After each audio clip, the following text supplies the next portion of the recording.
Sud Radio vous explique avec l'historien Richard Fremder. Bonjour Richard. Bonjour Patrick. Sur cet épisode, quand même, puisqu'on parle du débarquement et des commémorations, quand De Gaulle a refusé de commémorer le débarquement, ça c'était le 6 juin 64, pour le 20e anniversaire. Pourquoi ? Racontez-nous cet épisode. Alors c'est terrible parce qu'on va parler de politique, de la vraie politique, de la politique internationale, alors qu'il y a 200 000 personnes qui sont mortes, et celles-là, évidemment, il faut leur rendre hommage. Mais De Gaulle, effectivement, pour les 20 ans, mais également déjà pour le premier anniversaire du débarquement, la guerre n'était pas finie, il avait déjà refusé de commémorer le débarquement parce que pour lui, c'est un débarquement américano-anglais. Oui. C'est pas du tout, il y a 200 000 personnes, mais 180 Français.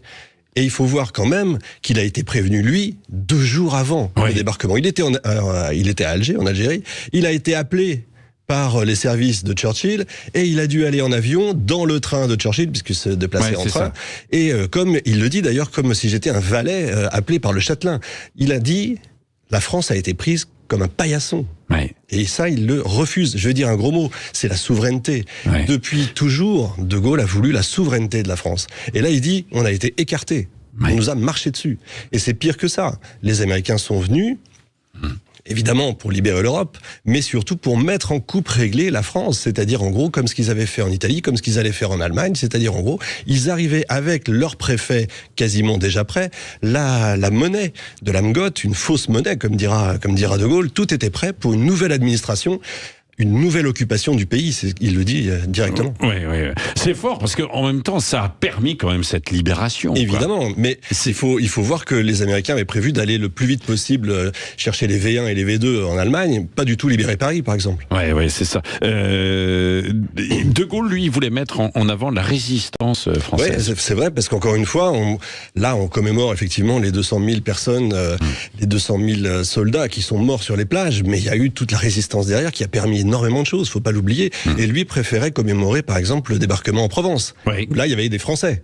C'était quasiment que des Français. Débarquement en Provence, qui est quelle date précisément ? En août 44. En août 44. Donc lui, il va aller, c'est le 14 août, je crois. 14-15 août. Lui, il va aller justement commémorer ça. Et il faut voir aussi que grâce aux Français, ils sont remontés très vite. Ils ont repoussé les Allemands, ce qui a ouvert un nouveau front. Ils ont été pris en tenaille, puisqu'ils ont récupéré ensuite les divisions françaises, cette fois, du côté. Ils ont libéré Paris, bien sûr, et ensuite Strasbourg, et il a également commémoré la libération de Strasbourg. Oui, parce que finalement, c'est toujours le cas, on a l'impression que ce sont seuls les Américains qui nous ont sauvés.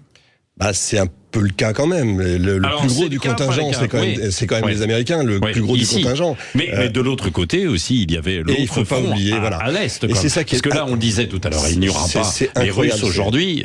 Objectivement, c'est inconcevable. C'est presque une honte. Mais il y a une guerre. Oui, mais on n'est pas en guerre contre la Russie. Enfin, que je sache, je crois qu'on n'a pas encore déclaré la guerre contre la Russie.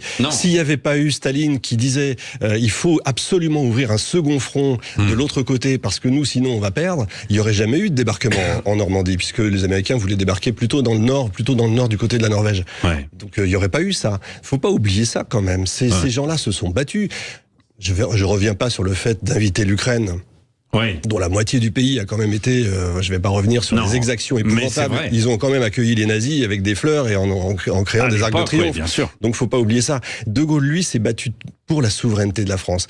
Mais les Américains ont continué tout au long des années qui ont suivi. La CED, la Communauté Européenne de Défense, les Américains ont tout fait pour que la France lâche sa bombe atomique, qu'elle soit donnée à l'Europe, c'est-à-dire plus du tout à la France. Et regardez ce qui se passe aujourd'hui, ce qui est fou, c'est qu'on est à quelques jours des élections européennes.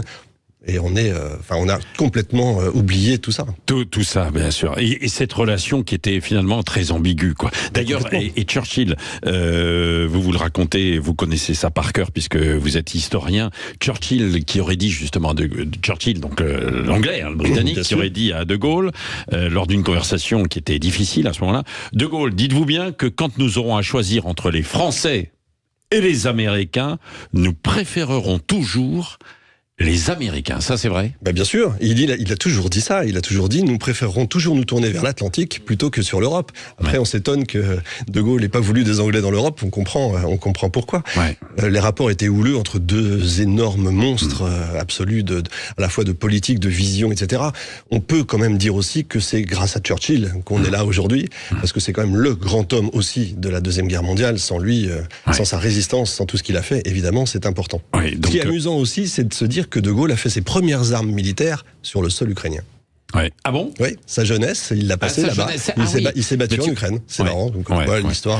Oui, absolument. Merci beaucoup pour cette page d'histoire, Richard Fremder. On y reviendra d'ailleurs aussi tout à l'heure avec Jean-Jacques Bourdin qui recevra un historien aussi, et avec des lettres aussi de combattants, de résistants.